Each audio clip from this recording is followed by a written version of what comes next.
I never expected a broken TV to spark something special in my quiet life, but that's how it all began, with a simple favor from my neighbor that turned into so much more.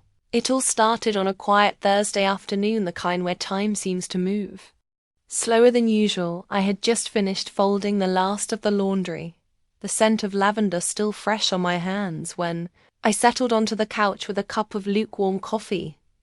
It was supposed to be my moment of peace. A rerun of Murder, She Wrote was playing, my guilty pleasure, but then with a flicker and a pop the TV screen went black. At first I assumed it was just a loose cable or a power surge. I fiddled with the remote, pressed every button I could think of, even tried unplugging and replugging everything, but nothing worked, just static and silence. Now, I've never been what you'd call tech-savvy. I know how to log into Netflix and have mastered the art of online grocery shopping, but anything more complicated than that, well, let's just say it's outside my comfort zone. That's when I thought of Henry. Henry, my next-door neighbor, had moved in about 2 years ago. After his wife passed, a quiet man in his early 60s, polite, and always with a gentle smile. He kept to himself mostly, but we'd exchanged enough polite conversations over the fence and occasional help with yard work that I felt comfortable asking him for a favor. I slipped on my cardigan, brushed a few stray hairs behind my ears, and walked over, cup still in hand, feeling a little silly for needing help with something so basic. His house looked just like mine, modest, well-kept, a garden out front that bloomed with those tiny blue flowers I could never remember the name of. I knocked lightly on the door. After a moment I heard the sound of footsteps, slow and steady, and then the door creaked open. "Hi, Henry," I said, smiling. "Sorry to bother you, but I think I've done something to my TV. And well, I was wondering if you might take a look." He blinked a few times, caught off guard maybe, then his face softened. "Sure," he replied. "Let me grab my shoes." Back at my house, he stood in the living room looking over the tangled mess of cables behind the TV, while I stood nearby trying not to hover. "You know," he said with a chuckle, "you've got half of Best Buy plugged in back here." I laughed, maybe a little louder than necessary. "That sounds about right. My son set it up before he moved, and I've been too scared to touch it." He crouched down, fiddled with a few things, and within minutes the screen blinked back to life. The familiar music from my show filled the room, and I let out a relieved sigh. "There we go," he said, wiping his hands on his jeans. "Just a loose HDMI connection." "H what?" He smiled. "Never mind," I offered him coffee as a thank you, and to my surprise he accepted.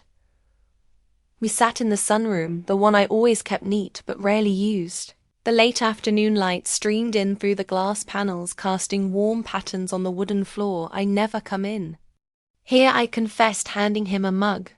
"Feels like a room meant for someone else's life." He sipped slowly, looking out at the backyard. "It's nice, peaceful." We talked for a while about nothing and everything. I learned he used to teach high school shop class. He told me how quiet the house had been since his wife passed, how he'd started wood carving to fill the time. I listened more than I spoke, but there was comfort in that too. As the shadows grew longer, something shifted between us, a kind of stillness.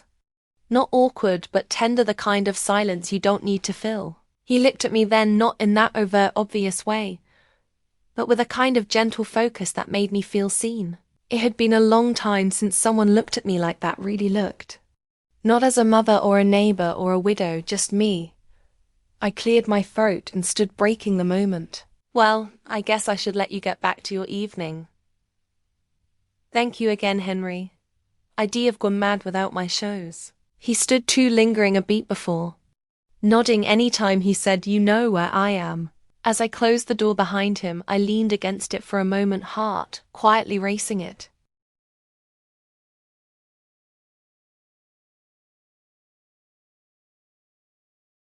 was just a neighbor helping with the TV, right? And yet something about it didn't feel so simple.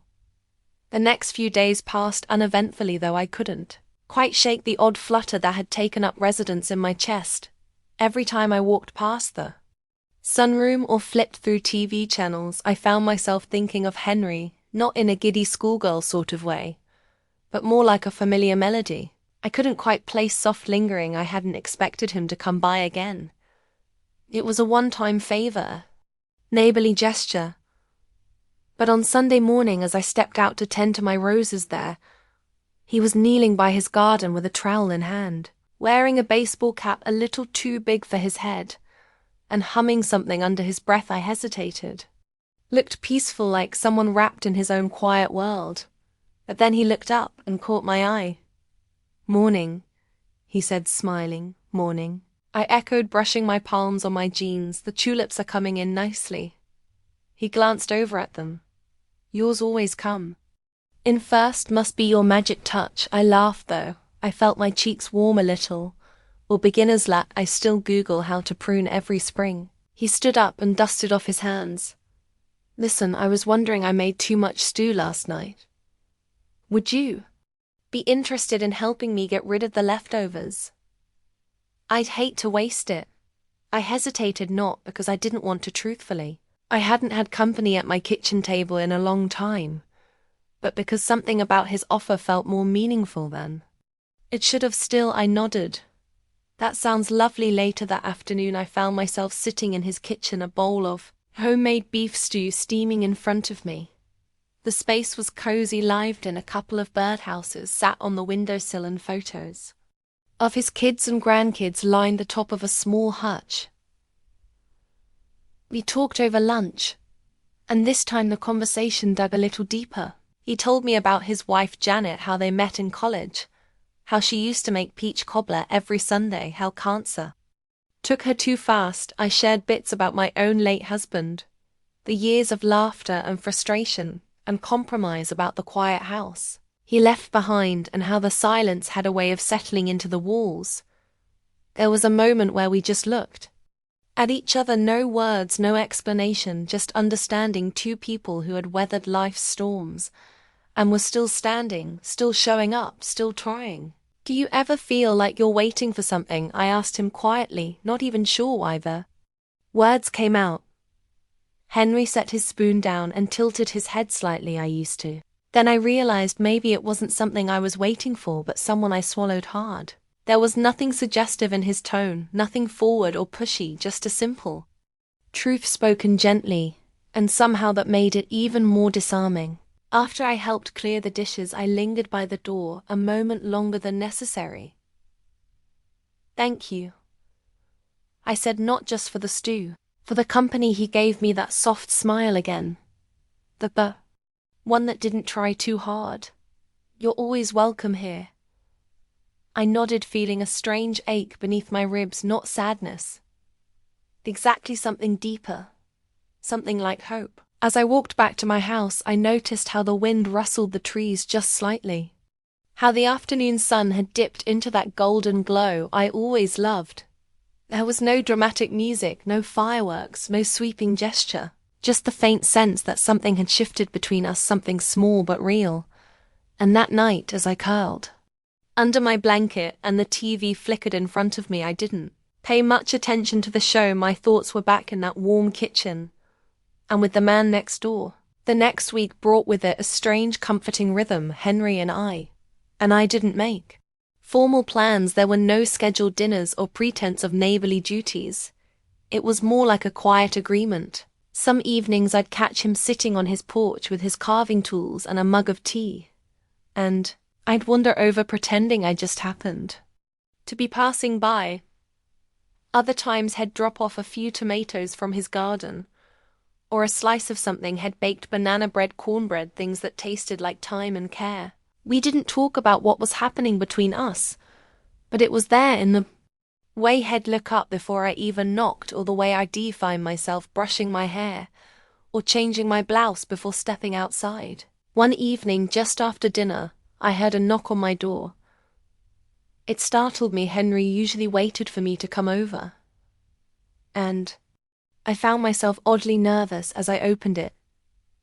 There he stood, holding a small wooden box in his hands. "I was working on this," he said, eyes scanning mine, "and I don't know. I just thought maybe you'd like it." He handed it to me with a kind of quiet reverence. It was smooth to the touch, carved from cherry wood, with a delicate flower etched into the lid, one of those blue ones from his garden. I ran my fingers over the design, heart fluttering. It's beautiful. I whispered. Henry the First, don't know what to say. He shrugged slightly, but his eyes were full of something unspoken. You don't have to say anything, I invited him in.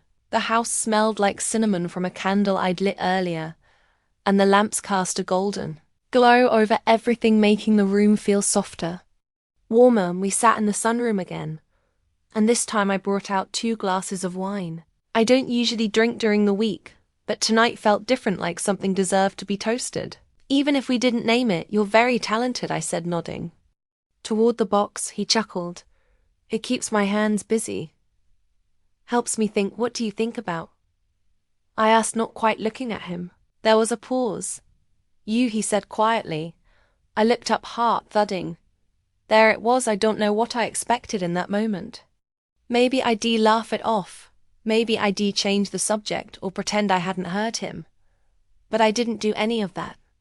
Instead, I said, I've been thinking about you too. We sat in silence after that, the kind of silence that doesn't need to be filled. The air felt heavier, charged, but not uncomfortable. He looked at me, really looked the way he had that first day in the sunroom. And this time I didn't look away. You know, he said, voice low, when Janet died, I thought that part of my life was over, not just the marriage. The connection, the feeling of being seen. I nodded, understanding more than he knew. I felt invisible for years, I confessed, even when and surrounded by people, especially then. Actually, you're not invisible, he said softly. Not to me. And there it was. Again, that quiet truth between us, not rushed, not forced, just real. He didn't reach for my hand. He didn't lean in. He just sat there with me, sharing the space, the moment, the weight of everything unsaid. Eventually, he stood to leave. And as I walked him to the door, I felt something settle in me, something I hadn't felt in a long, long time. Possibility. Before stepping outside, he paused, turned back. Would you like to come over for dinner tomorrow night? He asked. I was thinking of making peach cobbler. I smiled. I'd like that, I said, and I meant it with every part of me. Henry's house smelled like cinnamon and baked fruit when I walked in the next evening. It was one of those soft golden hours where the sun hangs low and everything outside looks like it's been painted in honey. He greeted me with an apron dusted in flour and that same gentle smile that had started to feel like home. Dinner's almost ready, he said, but I may need a second opinion on the cobbler. I laughed as I stepped inside. That's a lot of pressure. What if I'm a tough critic and willing to take the risk, he said, his eyes warm and teasing. The table was set simply, no fancy linens, just 2 plates cloth, napkins and a small vase of those little blue flowers from his garden.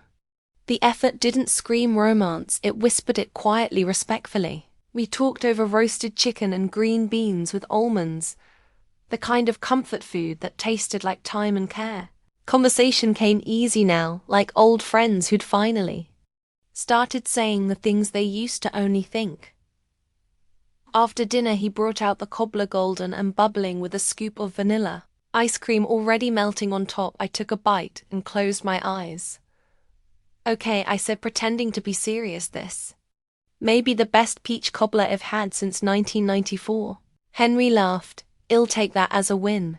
We moved to the living room afterward, where the lights were low and an old jazz record played faintly in the background. I sat on the couch and he sat beside me, not too close, but closer than before. We didn't talk much, we didn't need to. There was a comfort in the silence, a kind of peace that comes when 2 people stop pretending they're strangers to each other. At one point, he turned to me, voice soft. I hope this doesn't sound foolish, but I like being around you. It feels easy, right?